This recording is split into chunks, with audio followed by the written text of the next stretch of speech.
وَمَن يَتَّقِ اللَّهَ يَجْعَل لَّهُ مَخْرَجًا، جو شخص اللہ کا تقوی اختیار کرے گا اللہ اس کے لیے راستہ پیدا کر دے گا، جہاں بالکل نظر نہیں آئے گا کہ کوئی راستہ، اللہ راستہ پیدا کر دے گا۔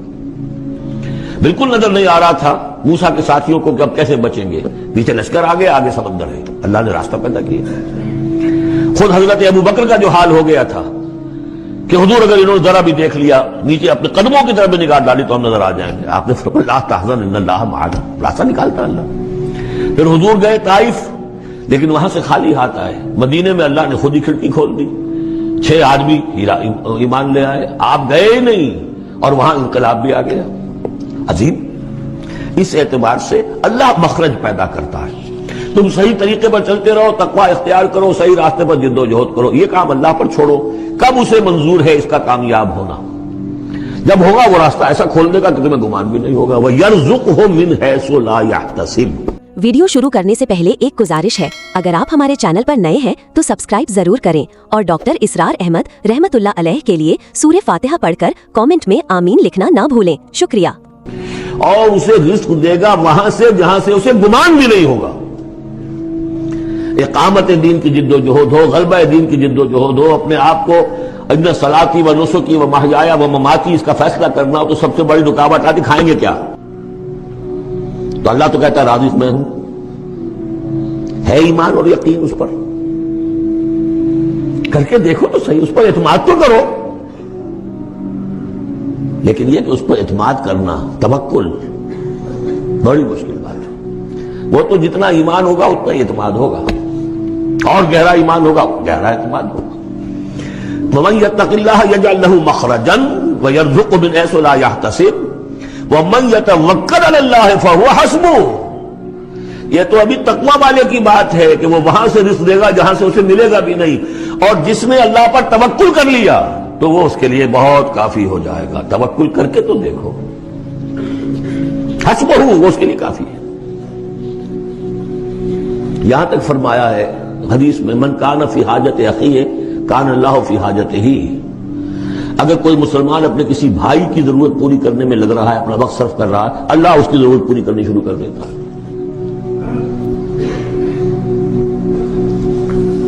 فکر ماں در کار ماں آزار ماں، کار ساز ماں بے فکر کار ماں، یہ فارسی شاعری کے اندر یہ دینی حقائق ہیں۔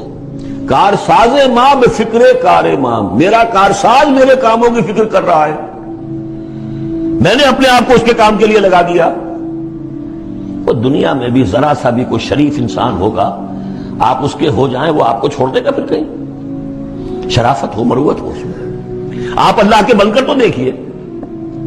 پھر وہ کارساز ہے، کارساز ماں بے فکر کار ماں، فکر ماں در کار ماں آزار ماں۔ جب میں اپنے معاملات کی فکر خود کرتا ہوں، کوئی نہ کوئی ٹھوکر کھاتا ہوں، کوئی نہ کوئی غلطی کرتا ہوں، آزار اپنے سر کے اوپر پیدا کر لیتا ہوں۔ اپنے آپ کو حوالے کرو، اس کا نام ہے تفویض الامر الی اللہ، افوض امری الی اللہ ان اللہ بصیر بالعباد۔ ان اللہ بالغ امرہ، اللہ تعالیٰ تو اپنا معاملہ تو پورا کر کے ہی رہتا ہے، وہ تو دین کو غالب کرنا ہے، کرنا ہی ہے۔ کون اس کے اندر نفع کما گیا، کون محروم رہ گیا، یہ ان کی قسمت ہے۔ ابو بکر اور عمر اور عثمان اور علی اور عبد الرحمن ابن عوف یہ اپنی بازی جیت گئے، ابو جہل ابو لہب محروم رہ گئے۔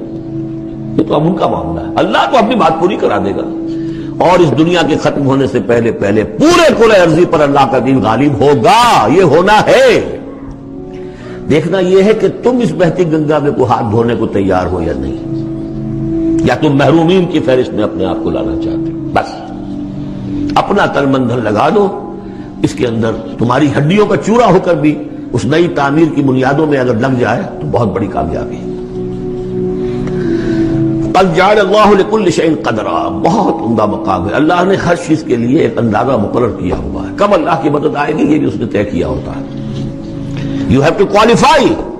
ایک گزارش ہے، اگر آپ ہمارے چینل پر نئے ہیں تو سبسکرائب ضرور کریں اور ڈاکٹر اسرار احمد رحمت اللہ علیہ کے لیے سورہ فاتحہ پڑھ کر کامنٹ میں آمین لکھنا نہ بھولیں۔ شکریہ۔ پری کوالیفیکیشن کنڈیشنز ہیں، تب مدد آئے گی، یوں نہیں آتی مدد۔ اپنا سب کچھ لگا دو، پھر کہو کہ اللہ میری 15 برس کی کمائی کل میدان میں میں نے وجود ڈالی ہوئی ہے۔ 15 برس کی کمائی ہے. دن کی اور رات کی کوششیں ہیں میری, صبح اور شام کی کوششیں ہیں میری, 15 برس وہ میدان میں نے لا کے ڈال دی. تب پکارو اللہ کو. اپنا مال بچا کے رکھنا ہے, اپنی مستقبل کو بھی بچانا ہے, اپنی اولاد کو بھی بچانا ہے, اور اللہ کا دین غالب ہو جائے. کہیں نام لکھا کے کسی جماعت میں شامل ہو کر بڑا تیر مار دیا, گویا کہ اللہ تعالیٰ تو جانتا ہی نہیں. کتنی کنٹریبیوشن ہے, کتنا اثار ہے, کتنی قربانی ہے, کتنا وقت ہے, کتنی محنت ہے, اللہ جانتا ہے. باقی اس نے ہر چیز کا ایک اندازہ مقرر کیا ہوا ہے. اصل معجزہ کسے کہتے ہیں؟ جسے کوئی نبی چیلنج کے ساتھ پیش کرتا ہے کہ یہ ہے میری رسالت کا ثبوت, آؤ مقابلہ کر لو. حضرت موسیٰ علیہ السلام کے جو اصل معجزے تھے وہ 2 تھے. ایک عصا جس کا کہ مقابلہ کیا, آپ کو معلوم ہے کہ فرعون نے تمام جو جادوگر تھے پورے مملکت کے انہیں جمع کیا اور مقابلہ کیا. تو جس چیز کو کہ پیش کیا جائے چیلنج کے ساتھ کہ آؤ تو مقابلہ کر لو, وہ اصل معجزہ ہوتا ہے اس نبی اور رسول کا.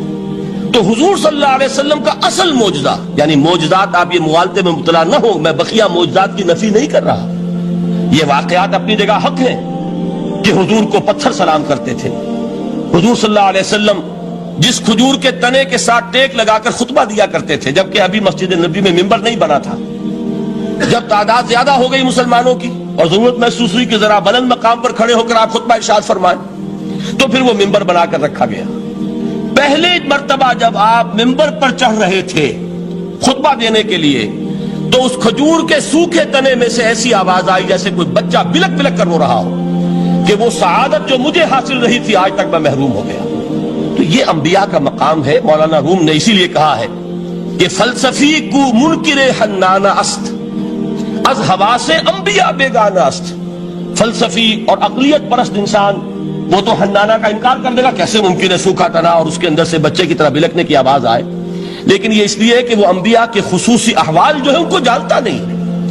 اس قسم کے خرق عادت واقعات حضور کی زندگی میں بھی بے شمار ہوئے, لیکن حضور کا وہ معجزہ جس میں تحدی کے ساتھ چیلنج کے انداز میں کہا گیا کہ آؤ مقابلہ کرو, وہ صرف اور صرف قرآن ہے. چنانچہ آپ سورہ بنی اسرائیل میں دیکھیں گے, قُلْ لَئِنِ اجْتَمَعَتِ الْإِنسُ وَالْجِنُّ عَلَىٰ أَن يَأْتُوا بِمِثْلِ هَٰذَا الْقُرْآنِ لَا يَأْتُونَ بِمِثْلِهِ وَلَوْ كَانَ بَعْضُهُمْ لِبَعْضٍ ظَهِيرًا. اے نبی چیلنج کر دیجئے, اگر تمام انسان اور تمام جن مل کر یہ چاہیں کہ اس قرآن جیسی کوئی تصنیف کر دیں, تو چاہے وہ ایک دوسرے کا کتنی بھی اس میں مدد کریں اور تعاون کریں, وہ ہرگز قرآن جیسی کتاب تصنیف نہیں کر سکتے. اس سے آگے بڑھ کر یہ بات کہی گئی, اچھا پورا قرآن نہیں لا سکتے, اس قرآن کی طرح کی 10 صورتیں ہی تصنیف کر لو. جب اس کا بھی جواب نہیں دیا گیا تو جسے کہتے ہیں برسبیل تنزل, اور پنجابی میں کہتا ہے کہ برے کو گھر تک پہنچانا, وہ برے کو گھر تک پہنچانے کے لیے فرمایا ایک صورت ہی بنا لاؤ. یہ سورہ ہود میں اور سورہ یونس میں یہ مضمون آیا, اور پھر سورہ بقرہ میں ہجرت کے بعد جو پہلی سورت نازل ہوئی اس میں پھر اس کو دوہرا دیا گیا, وَإِن كُنتُمْ فِي رَيْبٍ مِّمَّا نَزَّلْنَا عَلَىٰ عَبْدِنَا فَأْتُوا بِسُورَةٍ مِّن مِّثْلِهِ وَادْعُوا شُهَدَاءَكُم مِّن دُونِ اللَّهِ إِن كُنتُمْ صَادِقِينَ. کہ اگر تمہیں کوئی شک ہے اس کتاب کے بارے میں جو ہم نے نازل فرمائی ہے, شک کیا ہوگا؟ شک اسی بات میں ہوگا کہ شاید یہ محمد کا اپنا کلام ہے صلی اللہ علیہ وسلم, یا کوئی اور انسان ہے جو انہیں سکھا پڑھا رہا ہے. اگر تمہیں اس نوعیت کا کوئی شک ہے تو اس جیسی ایک صورت بنا لاؤ. فاتو بسورۃ من مثلہ, اور نوٹ کیجئے گا سورۃ العصر بھی صورت ہے, سورۃ الکوثر بھی صورت ہے.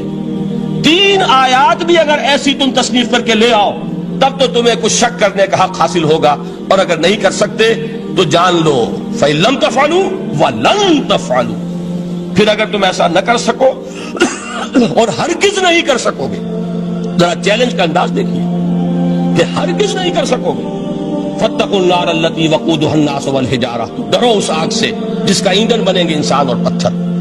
اب اس بات کو سمجھیے کہ تاریخی حقیقت ہے یہ, جس کا کوئی کافر انکار نہیں کر سکتا, کہ وہ کوئی شخص اس چیلنج کو قبول کرنے کی جرات نہیں کر سکا.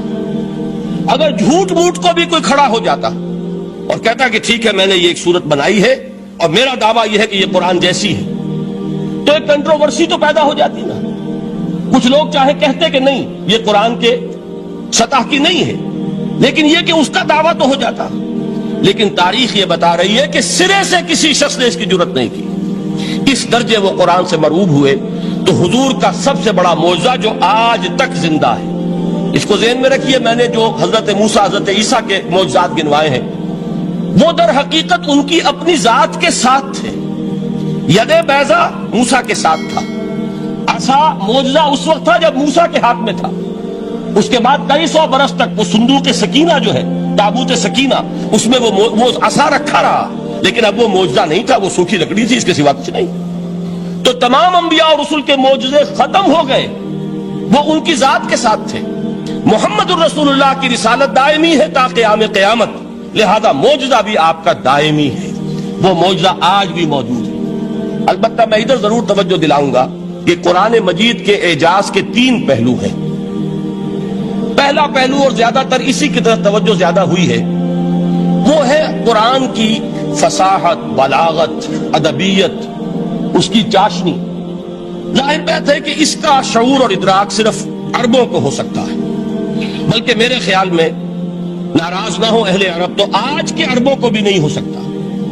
یہ اسی دور کے عرب، ان کی اپنی جو اس وقت کی زبان تھی، اس زبان میں فصحاء، بلغاء، شعراء، خطباء، ان کو اتنا ذوق تھا کہ وہ باقی پوری دنیا کو کہتے تھے یہ گونگے ہیں، بولنا ہمیں آتا ہے، خطیب ہم ہیں، شاعر ہم ہیں، خطبہ ہم دے سکتے ہیں، شعر ہم کہہ سکتے ہیں، باقی سب تو عجمی ہیں، گونگے ہیں، ان کے اندر نہ فصاحت ہے، نہ بلاغت ہے، نہ ان کے کلام میں چاشنی ہے، نہ اس کے اندر کوئی شکو ہے۔ یہ دعویٰ جنہیں تھا، جب ان کے منہ بند ہو گئے قرآن کو سننے کے بعد کہ اس کلام کا کوئی مقابلہ ممکن نہیں ہے، جو ان کے سبع معلقہ کے شعراء میں سے آخری شاعر وہ ایمان لے آئے، اس کے بعد جب ان سے کہا گیا کہ اب آپ شعر نہیں کہتے، حضرت عمر نے ایک مرتبہ ان سے سوال کیا کیا بات ہے، اب آپ نے شعر کہنے چھوڑ دیے؟ تو ان کا جواب یہ تھا، اب بعد القرآن، کیا اب قرآن کے بعد بھی اس کا امکان ہے کہ کوئی شخص اپنی فصاحت اور بلاغت کا کوئی اظہار کرنا چاہے؟ یہ تو فصاحت اور بلاغت کی ایک معراج ہے کہ جس تک کہ اب کسی انسان کی رسائی ممکن نہیں۔ تو فصاحت اور بلاغت جو ہے قرآن کی اور اس کی ادبیت، در حقیقت اس کا ادراک تو ہو سکتا ہے صرف اہل زبان کو۔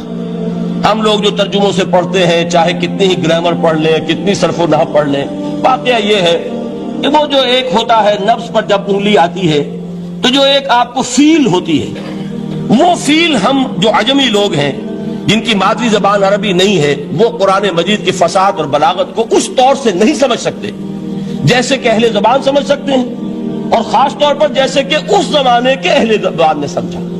آج چونکہ عربی زبان ویسے تو جو اس کی فصیح لینگویج ہے وہ جو کی تو اپنی اصل پر قائم ہے، اور وہ اسی قرآن کے طفیل اور قرآن کے صدقے قائم ہے، ورنہ دنیا میں کوئی دوسری زبان نہیں ہے کہ جو 1500 برس تک اتنی پیور رہ جائے، اس میں تبدیلی آتی ہے۔ خود اردو جو ہے 300 برس کی اردو، دکن کی اردو، ذرا اس کو کبھی پڑھیے تو آپ حیران ہوں گے کہ یہ اردو زبان ہے اور آج کی اردو کوئی اور ہے۔ یہ صرف 200-250 برس کے اندر یہ انقلاب اردو میں ہو چکا ہے۔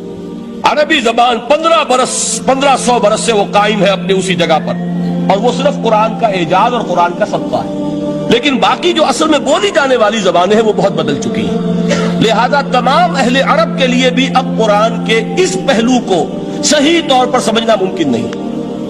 قرآن کی جو اعجاز کے 2 پہلو ہیں، وہ ہے در حقیقت جو میری اور آپ کی توجہ کے خاص طور پر در حقیقت حقدار ہیں، اور ہمیں ان کی طرف توجہ کرنی چاہیے۔ بدقسمتی سے اس کی طرف عام طور پر علماء نے توجہ نہیں کی، اس کی صرف ادبیت ہی کا چرچا ہوتا ہے۔ اصل میں قرآن مجید علم انسانی کی معراج، فکر، فلسفہ، حکمت، قرآن کی ابدی حکمت، قرآن کا ابدی فلسفہ، قرآن انسانی مسائل کا جو حل دیتا ہے، قرآن نے سوشل سائنسز میں جس طریقے سے رہنمائی کی ہے، یہ 2 پہلو ہیں اس کے اعجاز کے، جس کی کہ آج ہمیں ضرورت ہے کہ ہم اس کا شعور اور ادراک حاصل کریں۔ اس کے ضمن میں خاص طور پر علامہ اقبال کا نام لینا چاہتا ہوں۔ میرے نزدیک اس دور میں قرآن مجید کے اس اعجاز اور اس کے ایک معجزہ ہونے کے لیے سب سے بڑی دلیل علامہ اقبال کی شخصیت ہے۔ وجہ کیا ہے کہ علامہ اقبال علماء کے طبقے میں سے نہیں تھے۔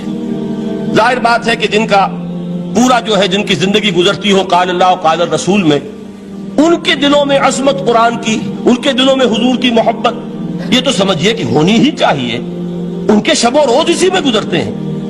لیکن یہ کہ ایک ایسا شخص جس کی تعلیم ہے کالجوں کی، یونیورسٹیوں کی، جس نے مشرق اور مغرب کے فلسفے کھنگال ڈالے، وہ شخص، اور وہ بھی اس دور میں جبکہ ہم پر مغرب سے مروبیت بہت شدید تھی. آج تو وہ مروبیت بہت کم ہو چکی ہے. آج تو ہمارا عام نوجوان جو ہے وہ آنکھوں میں آنکھیں ڈال کر بات کرتا ہے، اس میں خود اعتمادی ہے. ہمارا بھی اپنا ایک معاشی نظام ہے، ہمارا اپنا ایک سیاسی نظام ہے، ہمارا ایک اپنا سماجی نظام ہے، ہماری اپنی سوشل ویلیوز ہیں.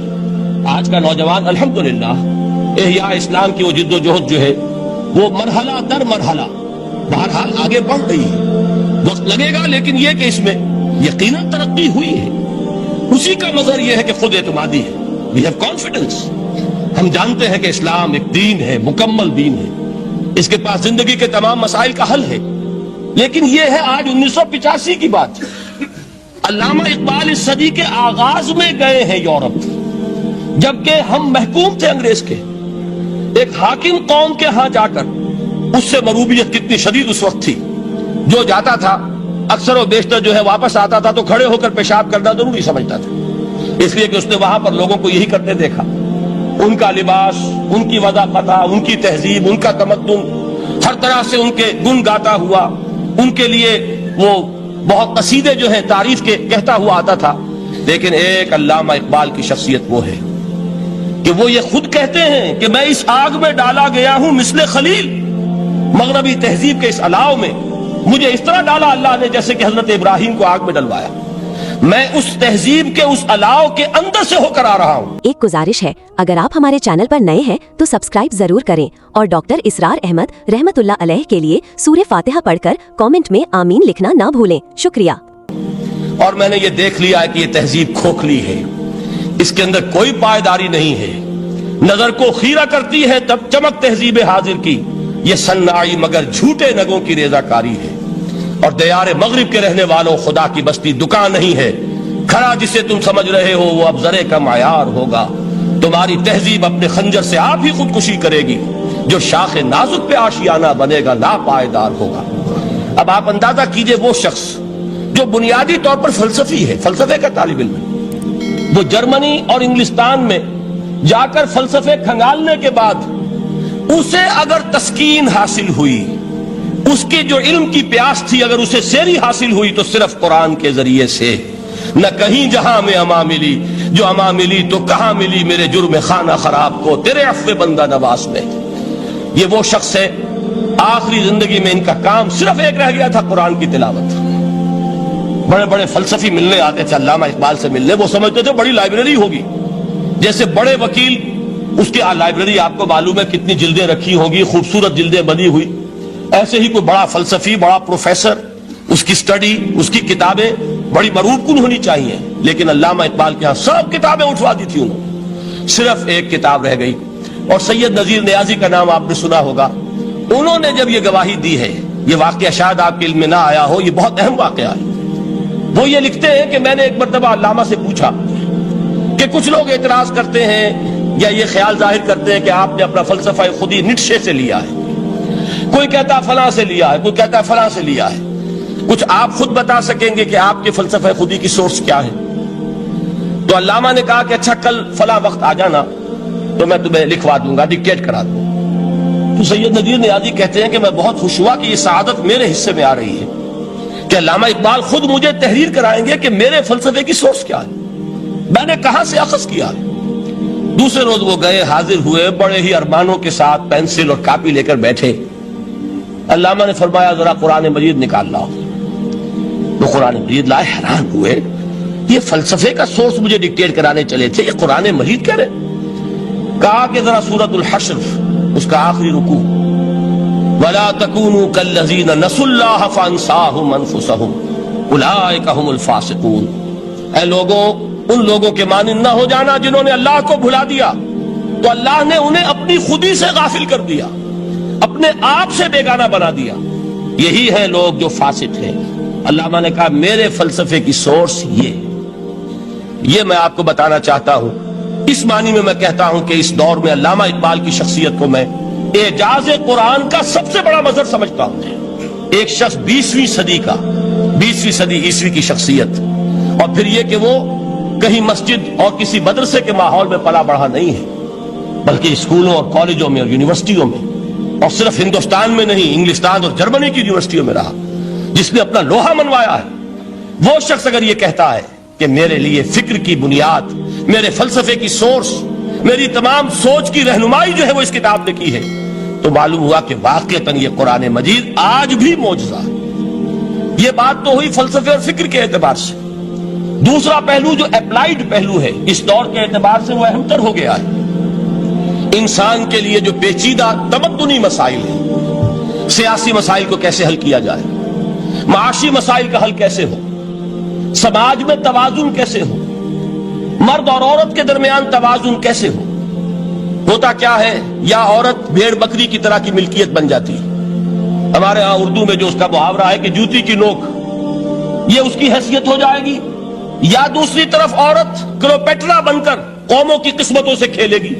دنیا میں یہ دو انتہائیں ہوئی، کہاں نقطہ عدل کہاں ہے، کیسے بیلنس جو ہے اسٹرائک کیا جائے، مردوں کے حقوق اور فرائض اور خواتین کے حقوق اور فرائض، اس میں صحیح ترین ایکویشن ہے کیا؟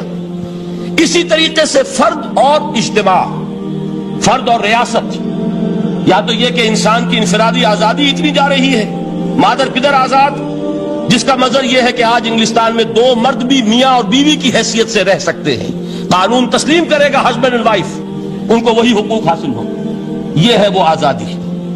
اور یا پھر یہ ہے کہ جو روس میں ہے یا دوسرے ممالک میں ہے کہ آزادی بالکل ختم، اور معلوم ہوا کہ ایک ٹوٹلیٹیرین سوسائٹی ہے، مستبدانہ نظام، ان کے درمیان نقطہ عدل کہاں ہے؟ اسی طرح سرمایہ اور محنت، اگر ذرا سا سرمایہ کو چھوٹ ملتی ہے، وہ مزدور کا خون چوستا ہے اور اس کا حق اس کو نہیں دیتا۔ اقبال نے بہت خوبصورت انداز میں کہا ہے کہ خواجہ از خون رگے مزدور سازد لال ناب، از جفائے دہ خدایاں کشت دہ کا نا خراب۔ انقلاب انقلاب انقلاب، ایک طرف سرمایہ دار ہے جو مزدور کی رگوں میں سے خون نچوڑ کر سرخ شراب کا پیمانہ لے کر بیٹھا ہوا ہے، وہ در حقیقت مزدور کا خون ہے جو پی رہا ہے۔ ایک طرف وہ زمیندار اور جاگیردار ہے جو کاشتکار کا خون جو ہے چوس رہا ہے۔ تو یہ انتہا ہے، اور یا یہ ہے کہ اگر ذرا آپ مزدور کو یا اس کارکن کو تھوڑا تحفظ دیجئے تو وہ کام نہیں کرتا۔ ہمارے ہاں پچھلے دور میں یہی ہوا تھا۔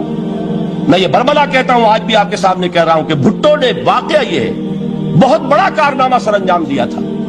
اس نے مزدور کو ایک سیلف ریسپیکٹ دی تھی، کاشتکار کو اپنی عزت کا احساس دیا تھا کہ میں بھی انسان، میرے بھی حقوق ہیں، لیکن نتیجہ اس کا نیگیٹو نکلا۔ مزدور نے کام کرنا چھوڑ دیا، معیشت کی گاڑی ختم ہو گئی۔ وہ چیز کہ جو متوازن ہو، جس میں مزدور کو اس کا حق مل رہا ہو اور پسینہ خشک ہونے سے پہلے اس کی جائز مزدوری اس کو مل گئی ہو، جس میں کہ انسان کسی سرمایہ دار کی رعیت بن کر نہ رہ جائے۔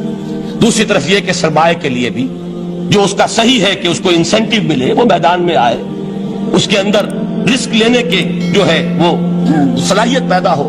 ان دونوں چیزوں کو کیسے متوازن کیا جائے؟ واقعہ یہ ہے کہ یہ ہے وہ پیچیدہ مسائل جن کا حل قرآن میں ہے۔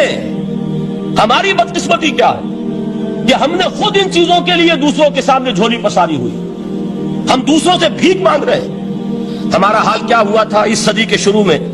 مصطفیٰ کمال پاشا نے جب ترکی میں اسلام کے آئلی قوانین بھی منسوخ کیے، نوٹ کیجئے اس کو، یہ اسی صدی کے وہ صدمے ہیں جو ہم نے اٹھائے ہوئے ہیں۔ اور گاہے گاہے باز خواہی قصہ پاری نہ رہا، تازہ خواہی داشتن گرداغ ہائے سی نہ رہا۔ اس صدی میں کیا نہیں ہوا؟ عربوں کی ریوولٹ ترکوں کے خلاف، ان کے پیٹھ میں جو خنجر گھونپا، اور ایک انگریز، ایک کرنل لارنس کی وہ ساری شرارت، اس کے نتیجے میں ایک عظیم مملکت عثمانیہ، سلطنت عثمانیہ، دی گریٹ آٹومان امپائر، اس کے چیتڑے اڑ گئے۔ اور اس کے بعد وعدے کیے تھے عربوں سے کہ ہم تمہیں حکومت دیں گے، ہوا کیا کہ ان کے چھوٹے چھوٹے ٹکڑے کیے اور تقسیم کر لیے۔ مغربی سامراج کا دور شروع ہو گیا۔ اس کا ایک رد عمل مصطفیٰ کمال پر اس درجے شدید ہوا، اس نے ہر چیز جس کا تعلق عربوں سے تھا اس کو ختم کر دیا، ملک بدر کر دیا۔ عربی میں اذان نہیں ہوگی، عربی میں نماز نہیں پڑھی جائے گی، اور اسی کے ضمن میں یہاں تک گیا کہ فیملی لاز بھی رومن لاز جو ہے وہ نافذ کیے۔ تو یورپ کے اخبارات نے اس وقت یہ طنز کیا تھا مسلمانوں پر، یہ مسلمان عجیب قوم ہے، کہتے یہ ہے کہ ہمارے پاس دنیا کا بہترین ضابطہ ہے، بہترین قانون ہے، ہمارے قانون سے بہتر کسی کا قانون نہیں، اور حال یہ ہے کہ فیملی لاز کے لیے بھی یہ ہم سے بھیک مانگ رہے ہیں، ہم سے وہ قوانین لے کر اپنے ہاں نافذ کر رہے ہیں۔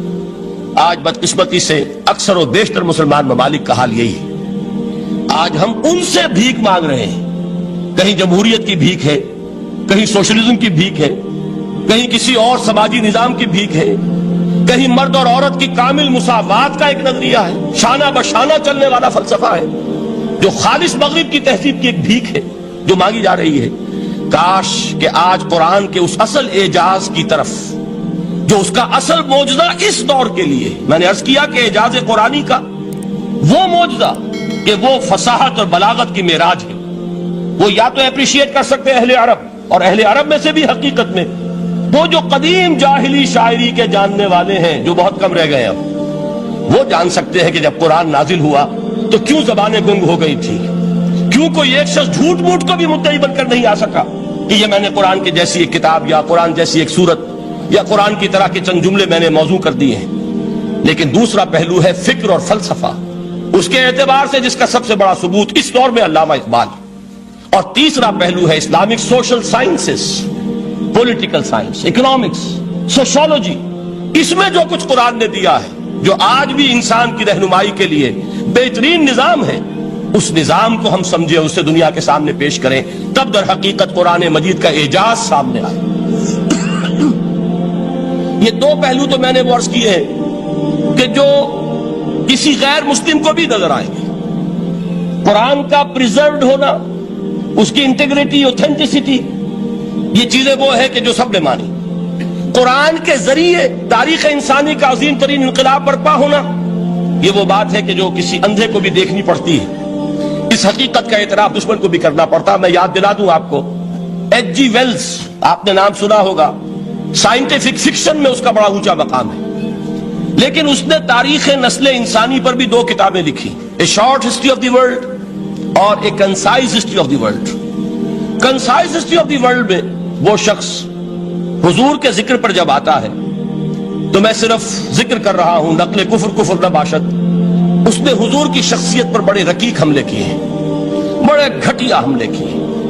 حضور کی خاص طور پر تعدد ازدواج کا جو معاملہ ہے، یہ کڑوی گولی ان کے حلق سے اتر نہیں سکتی، اس لیے کہ ان کا آئیڈیل ہے حضرت مسیح اور حضرت یحییٰ، جان دی بیپٹسٹ اینڈ جیسس آف نازارتھ۔ ان دونوں نے ایک شادی بھی نہیں کی، تجرد کی زندگی بسر کی، لہذا ایک شادی بھی ان کے نزدیک گھٹیا فعل ہے۔ تو حضور نے تو کی ہیں 11 شادیاں، 11 نکاح کے۔